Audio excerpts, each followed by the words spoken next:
BJP के ऊपर शुरू हो गया आसुरी शक्तियों का प्रभाव। बीजेपी के अपने लोग ही भाजपा की नैया में करने लगे हैं छेद।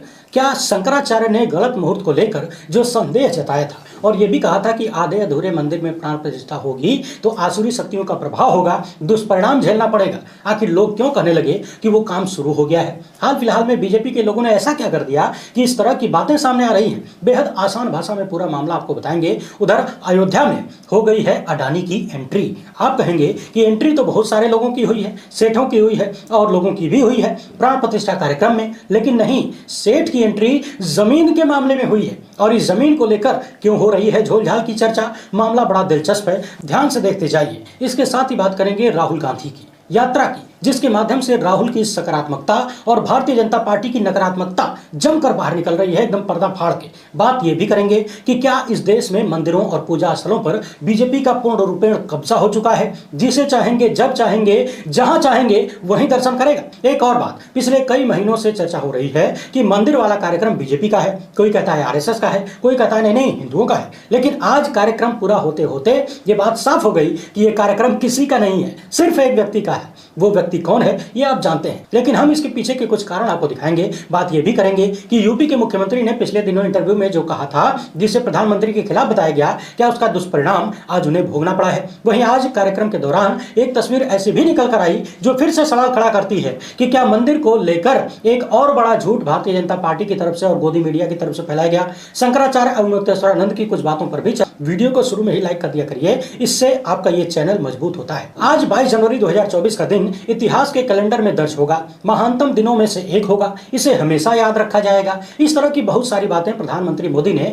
मंदिर के कार्यक्रम में अपने बड़े बड़े और लंबे चौड़े भाषण के दौरान कही। हालांकि पिछले दिनों शंकराचार्य अवमुक्तेश्वरानंद ने यह भी कहा था कि इतिहास में यह भी दर्ज होगा कि आधे अधूरे मंदिर में प्राण प्रतिष्ठा कर दी गई, मुहूर्त ठीक नहीं था फिर भी जबरिया कर दिया गया, राजनीतिक लाभ लिया गया, बहुत सारी चीजें इतिहास में दर्ज होंगी। पिछले दिनों शंकराचार्य ने कहा था कि किसी भी राजनीतिज्ञ का धार्मिक कार्यों में घुसना संविधान के अनुरूप नहीं है और यदि कोई व्यक्ति प्रधानमंत्री के रूप में मंदिर का कार्यक्रम करवाता है तो उसे अन्य धर्मों को भी बराबरी का मौका देना चाहिए। यह वीडियो काफी जबरदस्त होने वाली है, ध्यान से सुनते जाइए, पूरा देखिएगा, बहुत आनंद आने वाला है। पिछले दिनों शंकराचार्य ने यह भी कहा था कि धर्म को राजनीति से अलग रखना चाहिए, क्योंकि यदि धर्म को राजनीति में समाहित किया जाएगा तो विरोधी सत्ता में जब आएंगे तो धर्म का विनाश प्रारंभ हो जाएगा, क्योंकि धर्म राजनीति का हिस्सा हो जाएगा। भारत में सनातन धर्म सदियों से रहा है, क्योंकि यह राजनीति का हिस्सा कभी नहीं बना था। अनेक विरोधी आए पर यह धर्म बना रहा, बचा रहा। वैसे यदि आप पिछले कुछ 100 सालों का इतिहास उठाकर भी देखेंगे तो चाहे अंग्रेजों का राज रहा हो, चाहे उससे पहले राजाओं का रहा हो, मुगलों का रहा हो,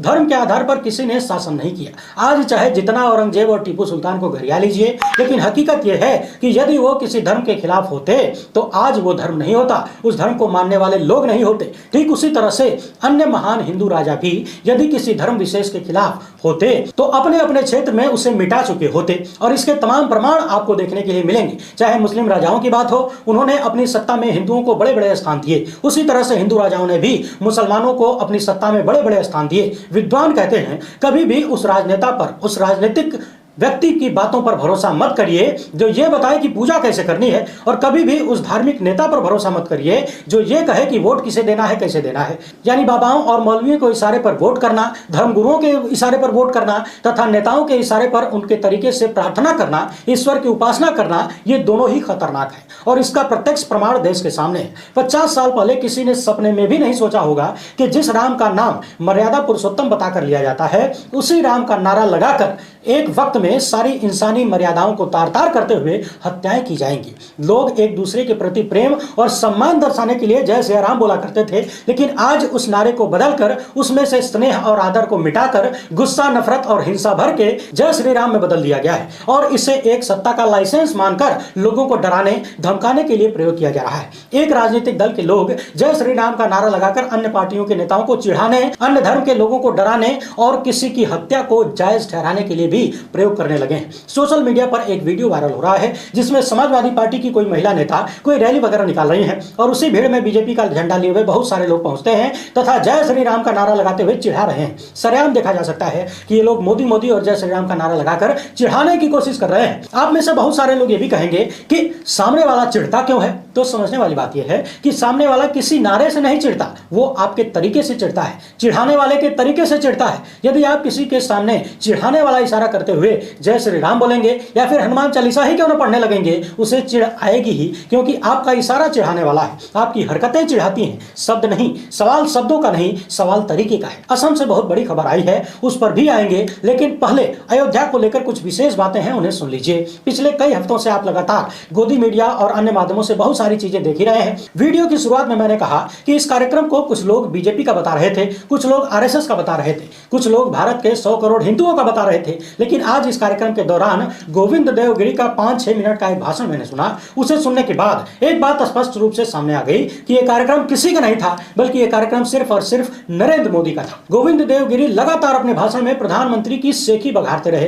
प्रधानमंत्री ने 11 दिनों तक उपवास किया, जमीन पर सोए, इतनी ठंड में मानो प्रधानमंत्री बिना कपड़ों के जमीन पर यूं ही लेट रहे होंगे। इसके अलावा उन्होंने यह भी कह दिया कि ऐसा राष्ट्रीय तपस्वी नेता मिलना आम बात नहीं है। इन शब्दों को ध्यान से सुन लीजिए, राष्ट्रीय तपस्वी नेता।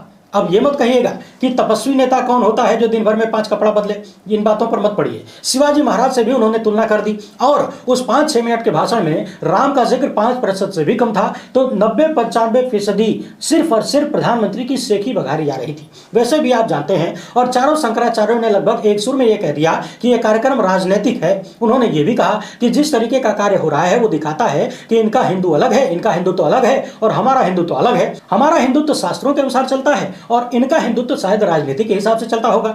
शंकराचार्य ने इस कार्यक्रम में शामिल होने से इसलिए मना कर दिया क्योंकि यहां पर शास्त्रों के खिलाफ सब कुछ हो रहा था। इसके बाद बीजेपी ने किस तरीके से तमाम साधु संतों को उतारकर शंकराचार्यों के खिलाफ खड़ा किया, यह भी आपने देखा। एक तरफ प्रधानमंत्री बार बार शास्त्रों का नाम लेते हैं, अपनी बातों को शास्त्र सम्मत होने का दावा करने की कोशिश करते हुए दिखते हैं, और दूसरी तरफ जो लोग शास्त्रों का पालन करने की बात कहते हैं उनके खिलाफ ट्रोल आर्मी भी छोड़ दी जाती है, लहका देते हैं। वही ट्रोल आर्मी जो अब तक विपक्ष के नेताओं को गालियां देती थी, सवाल पूछने वालों को गालियां देती थी, उसे शंकराचार्य के पीछे गाली देने के लिए छोड़ दिया गया। भक्तों ने तो प्रधानमंत्री को ही अपना शंकराचार्य घोषित कर दिया।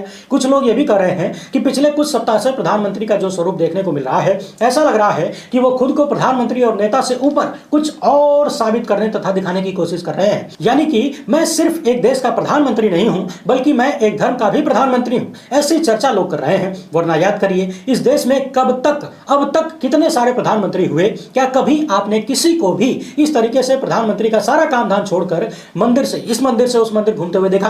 अयोध्या में मंदिर के कार्यक्रम में भाषण देते हुए प्रधानमंत्री दक्षिण भारत के मंदिरों को खूब याद कर रहे थे। क्यों याद कर रहे थे ये आप भी जानते हैं। याद करने में कोई बुराई नहीं है, करना चाहिए, लेकिन सवाल यह है कि अभी याद करने की जरूरत क्यों पड़ रही है? क्योंकि हम सब जानते हैं कि उत्तर भारत में बीजेपी को जितना ज्यादा सीटें मिल सकती थी वो सब मिल चुकी है। अब यहां बढ़ने का कोई चांस नहीं है, रत्ती भर नहीं है, उल्टे सीधे घटेंगी, ऐसा लोगों का अनुमान है। यानी उत्तर भारत में जितना मिलना था उससे अधिक मिल चुका है, यहां बढ़ने का कोई चांस नहीं है। उधर दक्षिण में कर्नाटक और तेलंगाना बड़ा झटका दे सकते हैं, बड़ा नहीं बल्कि छोटा भी दे दिया तो उस झटके की भरपाई करने के लिए कोई जगह नहीं दिख रही है बीजेपी को। महाराष्ट्र में भी बीजेपी की हालत बद से बदतर है। तो सवाल यह है कि डैमेज कंट्रोल कहां से किया जाएगा? इसीलिए राजनीतिक विशेषज्ञों का मानना है कि प्रधानमंत्री इन्हीं चीजों को ध्यान में रखते हुए बार बार दक्षिण के मंदिरों में घूम रहे हैं और बात बात में उन्हें दक्षिण याद आ रहा है। बहरहाल ये उनकी अपनी राजनीति है, सभी लोग सत्ता में रहने के लिए जुगत जुगाड़ लगाते हैं, लेकिन भारतीय इतिहास में ऐसा कभी नहीं देखा गया कि प्रधानमंत्री अपना सारा काम धाम छोड़कर हफ्तों तक खाली मंदिर मंदिर घूमे। वैसे भी प्रधानमंत्री मोदी अपने पद का काम कब करते हैं? 10 साल से यह सवाल गूंज रहा है। ज्यादातर समय तो चुनाव प्रचार में बीत जाता है, विदेशी दौरा, फीता काटना, चुनावी रैलियां, इन सब में निकल जाता है। उधर शंकराचार्य का एक पुराना बयान भी वायरल हो रहा है जिसमें वो कह रहे हैं कि एक बार पूर्व प्रधानमंत्री अटल बिहारी वाजपेयी और अंग्रेजी अखबार के चीफ एडिटर एक साथ बैठे हुए थे। चर्चा हुई कि पुरी के शंकराचार्य निरंजन देवतीर्थ जी का शरीर बचना चाहिए, यानी उनकी मौत नहीं होनी चाहिए, वो गौरक्षा के लिए अनशन पर बैठे हैं। इस पर मालूम है वाजपेयी जी ने क्या कहा? उन्होंने कहा कि अरे भाई, मरना है तो मर जाने दो, गौ हत्या होती रहेगी तभी तो हम इसके नाम पर वोट मांगेंगे। यानी शंकराचार्य बता रहे हैं कि गौवंश की रक्षा के लिए जब शंकराचार्य निरंजन देवतीर्थ अनशन पर बैठे थे और उन्हें बचाने की बात अटल बिहारी वाजपेयी से कही गई तो पूर्व प्रधानमंत्री स्वर्गीय अटल बिहारी वाजपेयी ने कहा कि गौ हत्या होते रहने दो और जो अनशन पर बैठे हैं वो मरते हैं तो मर जाएं, गाय की हत्या होगी तभी तो हम उसके नाम पर वोट मांगेंगे। आगे शंकराचार्य कहते हैं कि अंदर की बात यह है कि गोहत्या होती रहेगी तभी तो भाजपा वोट मांगेगी। बाकी आप तो देख ही रहे हैं किस तरीके से भाजपा से संबंधित अन्य संगठनों के लोग और उनकी विचारधारा के समर्थक आए दिन गोकशी के मामले में गिरफ्तार होते हैं। लोग तो यहां तक आरोप लगाते हैं कि गौरक्षा संबंधी सिस्टम इसीलिए बनाया गया ताकि आम आदमी जो मांस वगैरह का धंधा करता है, चमड़ी वगैरह का, वो न करे, मार्केट में जानवरों की बहुलता हो जाए ताकि एक खास विचारधारा के लोग मोटा पैसा कमा सकें। जाहिर सी बात है जब पशुओं की उपलब्धता ज्यादा होगी तो जो लोग इस धंधे में होंगे, जिन्हें यह धंधा करने की छूट मिली होगी, वो ज्यादा मुनाफा कमाएंगे। लोगों के बीच ऐसी चर्चा है, कमेंट बॉक्स में भी इस तरह की बातें बहुत सारी लिखी जाती हैं। हमारे पास इसका कोई प्रमाण नहीं है कि आपके सामने रख सकें। उधर भाजपा नेता सुब्रमण्यम स्वामी का कहना है कि मोदी प्राण प्रतिष्ठा पूजा में शामिल हो रहे हैं, जबकि पूजा में उनकी पीएम स्टेटस शून्य है। न ही उन्होंने अपने व्यक्तिगत जीवन में, खासकर अपनी पत्नी के साथ अपने व्यवहार में राम का अनुसरण किया, न ही उन्होंने पीएम के रूप में राम राज्य के अनुसार काम किया पिछले 10 साल में। उधर इस कार्यक्रम में देश के राष्ट्रपति के न पहुंचने को लेकर भी बहुत सारे सवाल उठ रहे हैं। लोग खुलकर कहने लगे हैं कि आदिवासी हिंदू नहीं है, वो हिंदू धर्म का हिस्सा नहीं है,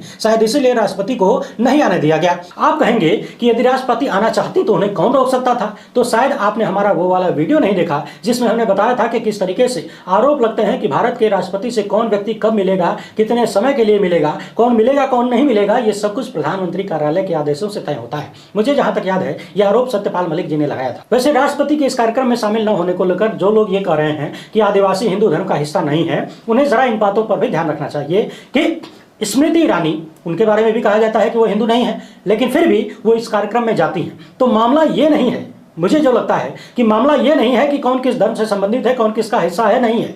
मामला यह है कि अपने से बड़े कद का आदमी, बड़े पद का आदमी नहीं होना चाहिए फोटो फ्रेम में। वजह क्या है आप सब जानते हैं। अब पहले बात कर लेते हैं कि आखिर क्यों लोग कह रहे हैं कि बीजेपी के ऊपर आसुरी शक्तियों का प्रभाव शुरू हो गया है। आखिर सोशल मीडिया पर इस तरह की बातें क्यों की जा रही हैं? दरअसल पिछले दिनों शंकराचार्य ने कहा था कि यदि मुहूर्त के अनुसार यानी शास्त्रों के अनुसार मंदिर का कार्यक्रम नहीं होगा, आधे अधूरे मंदिर में प्राण प्रतिष्ठा की जाएगी, तो हमें मूर्ति तो राम की दिखेगी लेकिन वहां आसुरी शक्तियों का वास होगा। हम लोग अपनी पूजा प्रार्थना से आसुरी शक्तियों को मजबूत करेंगे और वो हमारे खिलाफ जाएंगी। उन्होंने ये भी कहा कि जो लोग भी इस कार्यक्रम में शामिल होंगे उन सभी को इसका दुष्परिणाम झेलना होगा। जिस तरीके से साल 2020 में शिलान्यास के वक्त हमारे गुरु यानी शंकराचार्य ने, पूर्व शंकराचार्य ने कहा था कि इसका दुष्परिणाम होगा, विश्वनाथ कॉरिडोर के लिए भी जितने सारे मंदिरों को तोड़ा गया उसका दुष्परिणाम भी हमें देखने को मिला। अब आप सोच रहे होंगे कि अभी क्या हो गया कि इसकी चर्चा होने लगी। दरअसल जिस वक्त में भारतीय जनता पार्टी, आरएसएस और मोदी शाह की पूरी टीम देश के हर एक मुद्दे को ढकने के लिए मंदिर का चद्दर बुन रही है और पूरी कोशिश है कि विपक्ष के मुद्दों को गायब किया जा सके, जनता की असल समस्याओं को छुपाया जा सके, देश की खराब परिस्थितियों को दबाया जा सके, उसी वक्त में खासकर राहुल गांधी की जो भारत जोड़ो न्याय यात्रा है उस पर लोगों का ध्यान कम से कम जाए, जिसके लिए मोदी मीडिया को 24 घंटे 7 दिन ड्यूटी पर लगाया गया है। यानी एक तरफ तो इतनी सारी तैयारियां हैं और दूसरी तरफ मोदी शाह के सबसे प्रिय मुख्यमंत्री हेमंत बिस्वा शर्मा ने कुछ ऐसा काम कर दिया है, यानी उनकी सरकार में कुछ ऐसे काम हो रहे हैं जो सीधे सीधे राहुल गांधी को फायदा पहुंचाएंगे और भाजपा को नुकसान पहुंचाएंगे, ऐसा लोगों का मानना है। पिछले दिनों आपने देखा किस तरीके से असम में राहुल गांधी की भारत जोड़ो न्याय यात्रा पर हमला हुआ, गाड़ियों के शीशे तोड़ दिए गए, पोस्टर बैनर फाड़ दिए गए, तमाम ऐसी वीडियो आई जहां पर उनकी यात्रा को कवर कर रहे पत्रकारों के कैमरे छीन लिए गए। बीजेपी के लोग कैमरा छीन छीन के भाग रहे हैं, चोरी कर रहे हैं, डकैती कर रहे हैं, साफ साफ ऐसा आरोप लग रहा है। महिलाओं से बदसलूकी और गाली गलौज की बातें भी सामने आ रही हैं। हम सब ने यह भी देखा है कि किस तरीके से राहुल गांधी जिस बस में थे उस बस के समीप बहुत सारे भाजपा के लोग झंडा लेकर पहुंच जाते हैं नारा लगाते हुए। वो स्थिति बहुत ही चिंताजनक थी सुरक्षा के दृष्टिकोण से। हालांकि भाजपा के जो समर्थक पहुंचे थे उन्होंने फायदा पहुंचाने की बजाय बीजेपी को नुकसान पहुंचा दिया। नुकसान इसलिए क्योंकि नकली 56 इंच और असली 56 इंच में लोगों को फर्क दिखने लगा। भाजपा के समर्थक जब नारा लगाते हुए राहुल गांधी की बस को घेरने लगे तो राहुल गांधी झट से बस से उतरने लगे और जाकर उन लोगों से मिलने की इच्छा जताई और लगातार राहुल गांधी नारेबाजी कर रहे भाजपाइयों को फ्लाइंग किस देते हुए नजर आए, यानी प्रेम का संदेश देते हुए दिखे। सवाल यह है कि कांग्रेस के पोस्टर फाड़ना, गाड़ियों के शीशे तोड़ना, पत्रकारों के कैमरे चुराना और राहुल गांधी की बस के सामने जाकर गुंडाई करना, इन सब के लिए भारतीय जनता पार्टी इतनी मजबूर क्यों हो गई है? क्या ये अपने ही पांव में कुल्हाड़ी मारने जैसा नहीं है? क्या देश की जनता अंधी है? क्या लोगों को नहीं दिख रहा है कि एक स्वतंत्र देश में भारत की सबसे पुरानी और सबसे बड़ी विपक्षी पार्टी का नेता देश को जोड़ने की यात्रा तक नहीं निकाल सकता? क्या असम के मुख्यमंत्री सरेआम कांग्रेस और राहुल गांधी को धमकी देते हुए दिख रहे हैं, जेल भेजने को धमकाते हैं, कहते हैं कि यहां से रास्ता नहीं देंगे, वहां से चले जाओ। रास्ता देने की बात तो ऐसे करते हैं जैसे असम को उन्होंने खरीद लिया है, असम उनकी बपौती है। लेकिन जिस तरीके से भाजपा कार्यकर्ताओं के नारे सुनकर राहुल गांधी बस से उतरकर उनसे मिलने की कोशिश करते हैं, इस वीडियो और प्रधानमंत्री की पंजाब वाली वीडियो को निकालकर लोग प्रसारित करना शुरू कर चुके चुके हैं। कांग्रेस के लोग भी इसे फैला रहे हैं। कहा जा रहा है कि देखिए, एक प्रधानमंत्री हैं जो तमाम सारी सुरक्षा के बावजूद पंजाब में जाते हैं, उनके अपनी पार्टी के कार्यकर्ता ही झंडा लहराते हुए उनके आसपास देखते हैं और प्रधानमंत्री डरकर वहां से निकल लेते हैं, कहते हैं कि मैं जिंदा वापस आ गया। और दूसरी तरफ राहुल गांधी हैं जो भाजपा के कथित गुंडों की नारेबाजी सुनकर भी उनके बीच जाने की हिम्मत दिखाते हैं। अब लोग कह रहे हैं कि असली 56 इंची कौन है, खुद ही फैसला कर लीजिए। अब आप खुद ही अंदाजा लगाइए, यदि असम में राहुल गांधी की यात्रा पर हमले न होते, राहुल गांधी की बस को घेरा नहीं जाता, तो क्या इतनी ज्यादा चर्चा होती। लेकिन कहीं ना कहीं असम के मुख्यमंत्री ने राज्य में जो कुछ हो रहा है, उनके राज्य में जो भी हो रहा है, यह भारतीय जनता पार्टी को नुकसान ही देगा। मोदी सरने वाले मामले में देश की जनता पहले ही देख चुकी है कि विपक्ष के नेताओं को किस तरीके से टारगेट किया जा रहा है। राहुल गांधी को इतिहास की सबसे बड़ी सजा सुना दी गई, अन्य नेताओं को कैसे कैसे उठाकर जेलों में डाला गया है। आम आदमी पार्टी के नेता कितने महीनों से जेल में बंद है, जबकि पैसे के लेन देन का कोई सुराग नहीं मिला। यानी असम के मुख्यमंत्री जो कि मोदी साहब के बहुत प्रिय हैं, उनके राज्य में ऐसी हरकतें हो रही हैं जो राहुल गांधी की यात्रा को और ज्यादा चर्चा में ला रही हैं, यानी राहुल के प्रति लोगों की संवेदना को जगा रही हैं। आज मंदिर की प्राण प्रतिष्ठा का कार्यक्रम हो गया। इस कार्यक्रम की जो हवा थी वो अब दिन पर दिन कम होगी, कमजोर होगी, ये तय है, ये तय है। हालांकि इस गुब्बारे में छेद पहले ही शंकराचार्यों ने कर दिया और बहुत सारे लोग इसे राजनीतिक कार्यक्रम मान चुके हैं। ये अलग बात है कि शोर शराबा खूब मचाया गया है, आगे भी मचाया जाएगा। दूसरी तरफ स्थिति यह है कि भारत जोड़ो यात्रा अभी लगभग 2 महीने तक चलनी है। एक तरफ मंदिर का प्रभाव कम होगा, दूसरी तरफ यात्रा का प्रभाव बढ़ेगा और मंदिर के समय में ही यात्रा पर हमले करके और खुलेआम राहुल गांधी को चुनौती देकर बीजेपी के मुख्यमंत्री कहीं ना कहीं अपने लिए समस्या ही मोल ले रहे हैं। इसलिए लोग कह रहे हैं कि शायद आसुरी शक्तियों का प्रभाव शुरू हो गया है। अपने ही पांव पर भाजपा के नेता कुल्हाड़ी मारने लगे हैं। इस देश की जनता हमेशा पीड़ित और प्रताड़ित तथा कमजोर लोगों के साथ खड़ी होती है। याद करिए, श्रीमती इंदिरा गांधी का वक्त इमरजेंसी लगाने के बाद उन्होंने तमाम विपक्षी नेताओं तथा मुखर आवाजों के साथ क्या किया, जब देश की जनता को एहसास हुआ कि शक्तियों का दुरुपयोग हो रहा है। हालांकि इंदिरा गांधी को इस बात का एहसास नहीं था कि चुनाव कराने पर वो हार जाएंगी, मगर जनता ने ठान लिया था कि बदमाशी तो हम भुलवा कर रहेंगे। और जब चुनाव हुए तो जनता ने सत्ता की बदमाशी भुलवा दी, कांग्रेस को पीछे कर दिया। ये अलग बात है कि कुछ ही साल में जनता को यह भी समझ में आ गया कि अन्य लोग अभी सत्ता चलाने के काबिल नहीं है और दोबारा कांग्रेस को सत्ता मिली। मगर हाल फिलहाल की स्थितियां एकदम उलट है। इमरजेंसी और 2-4 चीजों को छोड़ दिया जाए तो पूर्व प्रधानमंत्री ने दर्जनों ऐसे काम किए जो मील का पत्थर साबित हुए। आज और सैकड़ों साल बाद भी भारत उन कार्यों को याद रखेगा। और सबसे बड़ा काम है पाकिस्तान के 2 टुकड़े करवा दिए। इसके बावजूद तमाम अच्छे कार्यों को भी जनता ने भुलाकर इमरजेंसी की सजा सुनाई, जबकि आज की स्थिति बिल्कुल उलट है। आज के प्रधानमंत्री के पास दर्जनों तो छोड़िए, 1-2 बड़ी उपलब्धियां भी नहीं है जिन्हें ताल ठोक कर गिनवाई जा सके। यदि आप राम मंदिर और 370 याद कर रहे हैं तो 2 लाइन में बता देता हूं। शंकराचार्य के अनुसार राम मंदिर सुप्रीम कोर्ट के अनुसार बन रहा है, ये तो आप सब जानते ही हैं। और सुप्रीम कोर्ट का आदेश मुस्लिम पक्ष के साथ हुए हिंदू पक्ष के समझौतों के आधार पर आया। यानी जब कोई लड़ाई ही नहीं थी, यानी मुस्लिम पक्ष और हिंदू पक्ष बैठकर समझौता कर चुके थे कि हमारी लड़ाई खत्म, तब जाकर सुप्रीम कोर्ट ने फैसला दिया। और सत्ता किसी की भी होती तो ये बनना ही था। ये अलग बात है कि आज के लोग जो सत्ता में हैं वो श्रेय लेने के लिए दौड़ पड़े हैं, रेस लगा रहे हैं। हालांकि जब श्रेय वैज्ञानिकों के चंद्रयान का लिया जा सकता है तो फिर मंदिर कैसे छूट जाएगा। अब 370 पर सुन लीजिए, 370 को किस तरीके से हटाया गया ये तो आप जानते ही हैं, और अभी उसके हटाने का परिणाम क्या मिला है इसको जरा देखते जाइए। हम आए दिन आपको बताते हैं कि जम्मू कश्मीर में 370 हटने के बाद क्या बदलाव आए और कितनी सारी आतंकवादी घटनाएं हो रही हैं। हमारे सैनिक आए दिन शहीद हो रहे हैं। अब रिजल्ट क्या है, बात रिजल्ट की होती है। कागज में कुछ हटा देने जोड़ देने का फर्क नहीं होता। कागज में आप लिख दीजिए कि भारत विकसित देश हो गया है, हालांकि सरकार प्रोग्राम चला ही रही है, तो विकसित हो जाएगा क्या? अगर सरकार कह दे कागज में कि सब अमीर हो गए हैं तो क्या सभी अमीर हो जाएंगे क्या? उधर राहुल गांधी मंदिर जाना चाहते थे लेकिन उन्हें जाने नहीं दिया गया। कांग्रेस का आरोप है कि असम में राहुल गांधी श्री श्री शंकर देव जी के जन्म स्थान पर जाना चाह रहे थे। पहले परमिशन मिली थी लेकिन देर रात को कैंसिल कर दिया गया। यह भी कहा गया कि वहां पर पहले से कोई कार्यक्रम हो रहा है, लेकिन जब कांग्रेस के कुछ लोगों ने जाकर मंदिर में देखा तो वहां कोई कार्यक्रम नहीं था, पूरा स्थान खाली था। कांग्रेस का आरोप है कि यह सब कुछ असम के मुख्यमंत्री हेमंत बिस्वा शर्मा कर रहे हैं, बुरी तरह से बौखलाए हुए हैं। इसके बाद राहुल गांधी वहीं सड़क पर बैठ गए, बैठकर लोगों के साथ रघुपति राघव राजा राम का गाना गाते हुए दिखाई दिए। अब याद करिए, हाल ही में जब कांग्रेस के बड़े नेताओं ने अयोध्या वाले कार्यक्रम में शामिल होने से मना कर दिया तो पूरा का पूरा गोदी मीडिया चिल्लाने लगा कि ये लोग हिंदू विरोधी हैं। बीजेपी के नेता कहने लगे कि तो शुरुआत से हिंदू विरोधी हैं, इसीलिए मंदिर जाने से मना कर रहे हैं, राम के विरोधी हैं। और दूसरी तरफ असम में राहुल गांधी यात्रा के दौरान यदि मंदिर जाना चाहते हैं तो उन्हें जाने से रोका जा रहा है। इतना ही नहीं, योगेंद्र यादव बता रहे हैं कि असम की सरकार भारत जोड़ो यात्रा से बुरी तरह से बौखलाई है, यात्रा की राह में अनेक बाधाएं पैदा कर रही है। एक बाधा यह भी पैदा की जा रही है कि गांव-गांव में लोगों को लोन देने के नाम पर घंटों-घंटों तक मीटिंग करवाई जा रही है, रोक कर रखा जा रहा है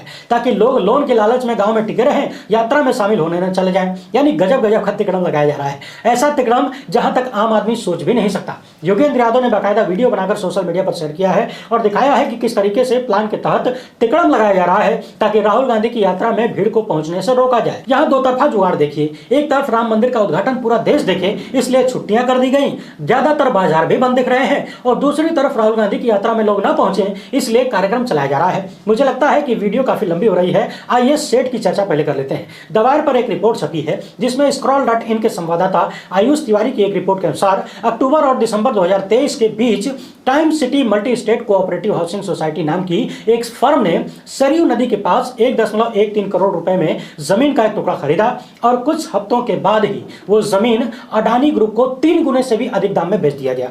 यानी जो जमीन 1.13 करोड़ में खरीदी गई थी, कुछ सप्ताह बाद ही उसे 3.57 करोड़ में अडानी ग्रुप को बेच दिया गया। वैसे अयोध्या में जमीनों के रेट इतने तेज कैसे पड़ जाते हैं, वो भी जो लोग बीजेपी से संबंधित है उन्हीं का बढ़ जाता है, ये सोचने वाली बात है। पिछले दिनों मंदिर वाली जमीन का मामला सामने आया था, जब आरोप लगा कि 2 करोड़ की जमीन 18 करोड़ में खरीदी गई मंदिर द्वारा। इस रिपोर्ट में यह भी बताया गया है कि इस खरीद बिक्री में ज्यादातर लोग, लगभग सभी लोग भारतीय जनता पार्टी से ही संबंधित हैं। भाजपा विधायक से लेकर कार्यकर्ता तक और जिला पंचायत सदस्य भी इन सब में शामिल हैं। इस रिपोर्ट में यह भी लिखा गया है कि लेन देन के साथ साथ दूसरा पहलू जो जांच के दायरे में आया है वो ये है कि पारिस्थितिक रूप से संवेदनशील क्षेत्र में एक प्राइवेट खरीदार को भूमि की बिक्री वैध है या नहीं। आगे इस रिपोर्ट में बताया गया है कि एनजीटी यानी नेशनल ग्रीन ट्रिब्यूनल द्वारा 2019 में जो समिति गठित की गई थी उसके अनुसार माझा जमथरा आर्द्र क्षेत्र के आसपास का पूरा एरिया राज्य सरकार का है। 2019 में अयोध्या के एक पुजारी द्वारा इस क्षेत्र में जल प्रदूषण के बारे में एनजीटी को सचेत किया गया था और समिति की जो अंतरिम रिपोर्ट है उसमें जो भूमि रिकॉर्ड है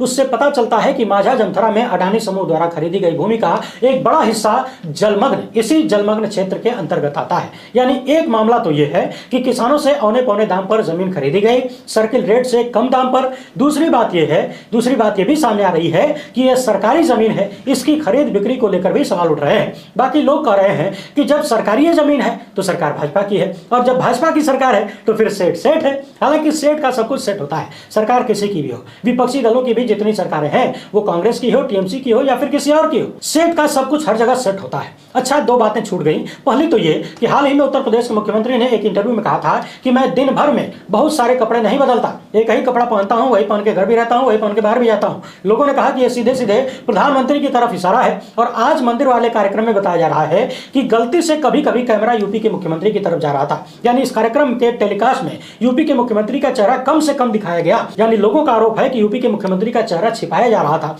गलती से दिख गया तो चलेगा लेकिन दिखाना नहीं है। यदि आपने चैनलों पर देखा होगा तो खुद ही महसूस किया होगा। लोगों का कहना है कि 90% से ज्यादा, 95% से ज्यादा कैमरे का फोकस सिर्फ एक ही व्यक्ति पर था।